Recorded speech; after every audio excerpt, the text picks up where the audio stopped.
Video post करी भारतीय दल को एभली धमक देले शोएब। टी20 विश्वकप 2022 रविवार दिन पाकिस्तान क्रिकेट दलर भाग्य सेतेबेले खोली जाइतिला जेतेबेले नेदरलैंड भली एक दुर्बल दल दक्षिण आफ्रिका को परास्त कर सेमीफाइनल दौड़रू बाहर कर देइतिला। सेमीफाइनल दौड़रू दक्षिण आफ्रिका बाहरिबा परे पाकिस्तान पई रास्ता सफा हो जाइतिला। पाक बांग्लादेश को शेष ग्रुप मैच रे परास्त कर सेमीफाइनल रे प्रवेश करिथिला। टी20 विश्वकप 2022 रे हठात पाकिस्तान को जीवन मिलिबा भली परिस्थिति आसीबा परे पूर्वतन द्रुत बॉलर शोएब अख्तर भारतीय दल को धमक देइछंती।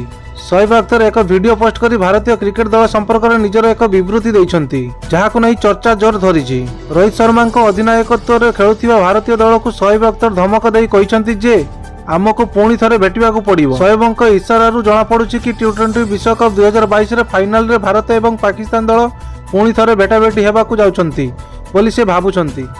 एथिसह शोएब पुणी कहिछंती, तुमे कहूथिलो जे आमे बाहरी गलु, वर्तमान तुमे रही जाओ, एबे तुम सह पुणी देखा हबो हमर। पुणी एही टी20 विश्वकप रे कोनोसी भी दल सेमान श्रेष्ठ प्रदर्शन देई पारि नांती बोली झब्ब प्रकाश करिसंती शोएब। से कहिसंती ऑस्ट्रेलिया बाहरी गला, दक्षिण आफ्रिका भी गला, इंग्लैंड दलर प्रदर्शन भी भल नाही, पाकिस्तान मध्य भल खेली नाही।